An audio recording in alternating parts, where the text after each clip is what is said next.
लक्ष्मण की पत्नी उर्मिला की यह कथा आपने नहीं सुनी होगी। श्री रामायण को आज तक हमने अपने और इस समाज ने श्री राम की दृष्टिकोण से देखा। लक्ष्मण को देखा, देवी सीता को जाना, हनुमान के भक्ति भाव को जाना, रावण के ज्ञान को पहचाना, लेकिन कभी यह नहीं ध्यान दिया कि इस रामायण में अगर कोई सबसे अधिक उपेक्षित और अनदेखा पात्र था तो वह थी लक्ष्मण की पत्नी और जनकनंदिनी सीता की अनुजा उर्मिला। जब राम सीता वनवास को जाने लगे और बड़े आग्रह पर लक्ष्मण को भी साथ जाने की आज्ञा हुई तो पत्नी उर्मिला ने भी उनके साथ जाने का प्रस्ताव रखा, परंतु लक्ष्मण ने उन्हें ये कहकर मना कर दिया कि अयोध्या के राज्य को और माताओं को उनकी आवश्यकता है। असीम पतिव्रता थी उर्मिला के उस नवयौवन कंधों पर इतना बड़ा दायित्व डालकर लक्ष्मण चले गए। वह पल, वह जीवन सरिता जो कोई भी नववधू अपने पति के साथ गुजारती है, वह उर्मिला के नसीब में नहीं लिखी गई थी। पतिव्रता स्त्री ने जीवन के चंचल पड़ाव पर भी, अपने पति से दूर रहने पर भी लेशमात्र भी किसी और का ध्यान नहीं किया। यह उर्मिला का अखंड पतिव्रत धर्म था।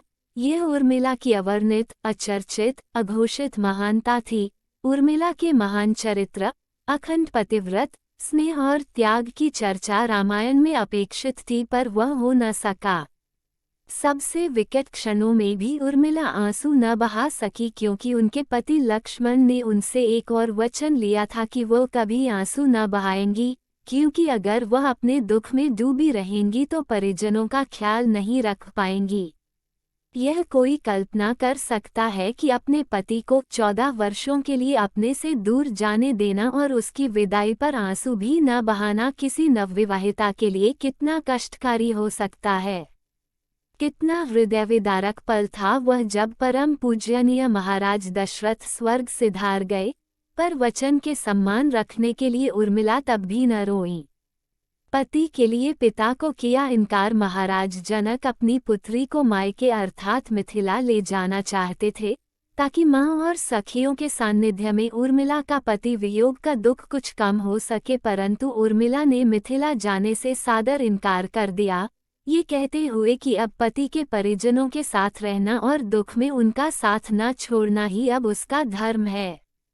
14 वर्षों तक सोती रहीं। बहुत से लोग इस बात से परिचित हैं कि अपने वनवास के दौरान भाई और भाभी की सेवा करने के लिए लक्ष्मण पूरे 14 साल तक नहीं सोए थे। उनके स्थान पर उनकी पत्नी उर्मिला दिन और रात सोती रहीं। लेकिन ये बात बहुत कम लोग जानते हैं कि रावण की बेटे मेघनाद को यह वरदान प्राप्त था कि जो इंसान 14 वर्षों तक ना सोया हो केवल वही उसे हरा सकता है। इसलिए लक्ष्मण मेघनाद को मोक्ष दिलवाने में कामयाब हुए थे। रावण के अंत और 14 वर्ष के वनवास के पश्चात जब राम, सीता और लक्ष्मण वापस अयोध्या लौटे तब वहां राम के राजतिलक के समय लक्ष्मण जोर जोर से हंसने लगे। सभी को ये बात बेहद आश्चर्यजनक लगी कि क्या लक्ष्मण किसी का मजाक उड़ा रहे हैं। जब लक्ष्मण से इस हंसी का कारण पूछा तो उन्होंने जो जवाब दिया कि ताउम्र उन्होंने इसी घड़ी का इंतजार किया है, लेकिन आज जब ये घड़ी आई है तो उन्हें निद्रा देवी को दिया गया वो वचन पूरा करना होगा जो उन्होंने वनवास काल के दौरान 14 वर्ष के लिए उन्हें दिया था। लक्ष्मण ने नहीं देखा भगवान राम का राजतिलक। दरअसल निद्रा ने उनसे कहा था कि वह 14 वर्ष के लिए उन्हें परेशान नहीं करेगी और उनकी पत्नी उर्मिला उनके स्थान पर सोएंगी। निद्रा देवी ने उनकी यह बात एक शर्त पर मानी थी कि जैसे ही वो अयोध्या लौटेंगे उर्मिला की नींद टूट जाएगी और उन्हें सोना होगा। लक्ष्मण इस बात पर हंस रहे थे कि अब उन्हें सोना होगा और वह राम का राजतिलक नहीं देख पाएंगे। उनके स्थान पर उर्मिला ने ये रस्म देखी थी। लक्ष्मण की विजय का कारण था उर्मिला का पतिव्रत। एक और वाक्या ऐसा है जो ये बताता है कि लक्ष्मण की विजय का मुख्य कारण उर्मिला थी। मेघनाद के वध के बाद उनका शव राम जी के खेमे में था। जब मेघनाद की पत्नी सुलोचना उसे लेने आई, पति का छिन्न शीश देखते ही सुलोचना का हृदय अत्यधिक द्रवित हो गया।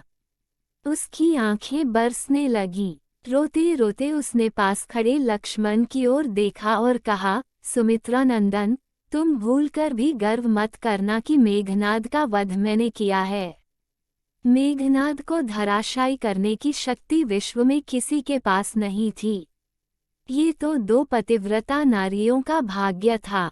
अब आप सोच में पड़ गए होंगे कि निद्रा देवी के प्रभाव में आकर अगर उर्मिला 14 साल तक सोती रही तो सास और अन्य परिजनों की सेवा करने का लक्ष्मण को किया वादा उन्होंने कैसे पूरा किया। तो उत्तर यह है कि सीता माता ने अपना एक वरदान उर्मिला को दे दिया था। उस वरदान के अनुसार उर्मिला एक साथ 3 कार्य कर सकती थी।